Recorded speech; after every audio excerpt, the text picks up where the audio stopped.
Hi guys and welcome back. So today I'm going to be showing you how to make this chocolate Biscoff cake. Let's begin. To get started on the recipe, you'll want to make the cake. So grab yourself a large mixing bowl and place in your dry ingredients, starting with the sugar and flour, followed by the cocoa powder and your raisin agents, not forgetting to add in your salt. Then mix these together until they're combined. Once they're combined, you can then stop mixing and just add in the wet ingredients, add them in all in one go, or add them gradually, as long as you add them in apart from the boiling water.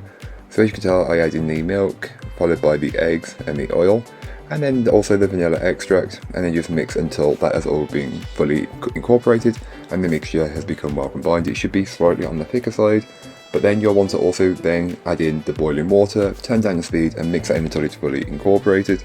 And once that's fully incorporated, the mixture is very liquidy and this is completely normal.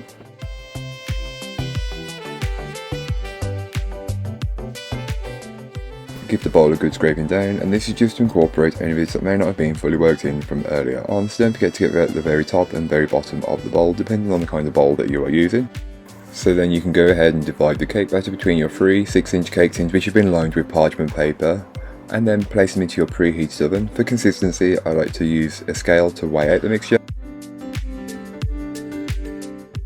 To get started on the buttercream, you'll want to go ahead and grab yourself a large mixing bowl, and into the mixing bowl you'll want to add in your egg and egg yolks, and then whisk this on a high speed until the mixture is much lighter and fluffier in colour and consistency. It should increase in volume as well, so just keep that in mind. While you're waiting for that to do its thing, set it aside, keeping it mixing, and then grab yourself a saucepan, and into the saucepan place your sugar and water, mix until combined, then place on the hob and allow this to come up to 121 degrees Celsius. And once it does, you'll then want to take it off the heat, as you do not want it to go above this at all. As you can tell, the mixture has become lighter, but it's not quite there yet, nor has the sugar mixture come up to temperature. But once it's a lot paler like this, you can then go ahead and steadily and carefully add in the boiling sugar mixture into the eggs, and just keep it whisking on a high speed until it's cool to the touch. So by that I mean you can touch the bottom of the bowl with the back of your hand. Then start to add in your butter chunk by chunk until you have none left. And once you have none left, you should notice that the consistency of the buttercream has become like a more standard buttercream. Add in your vanilla and just whisk until fully incorporated.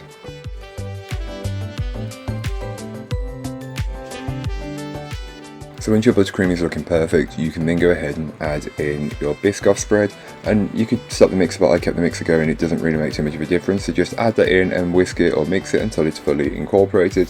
You'll know when it's ready, as the buttercream will become one more solid colour. It's this kind of light brown, dark beige kind of colour, which is what you're looking for. So just keep whisking or mixing until it's fully incorporated and it's smooth and glossy. Transfer to a piping bag. Then grab your plate, board or stand and place a dollop of the buttercream in the centre. Press your first layer of cake in place, and then just pipe a ring around the outer edge and fill it with the same buttercream, spreading and levelling it out as best as you possibly can, and repeat the process until you've got the cake layered.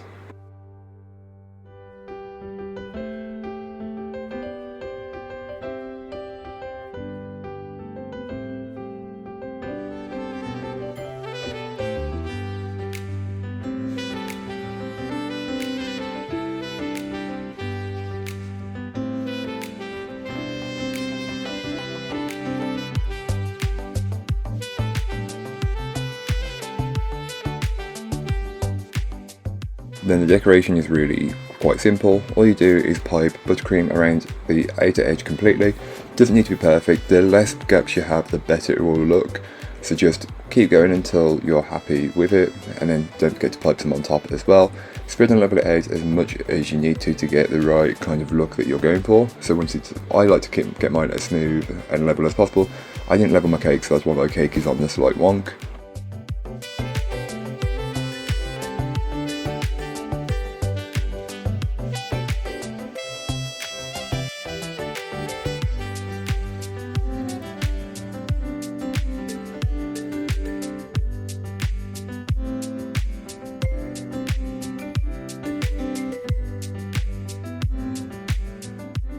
So once you're happy with your smoothness of the cake, chill in the fridge for half an hour, then warm up some Biscoff spread, place into a piping bag and then apply it to the cake in the form of a drip.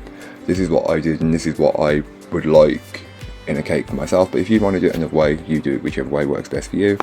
But again, the decoration is really your own process. I then chill that for 15 minutes until the spread is firm to the touch, and then just pipe rosettes on top, and this will just be each portion, but you can do it however you would like. I just went, because I had buttercream left over, I thought it's the perfect time to do this.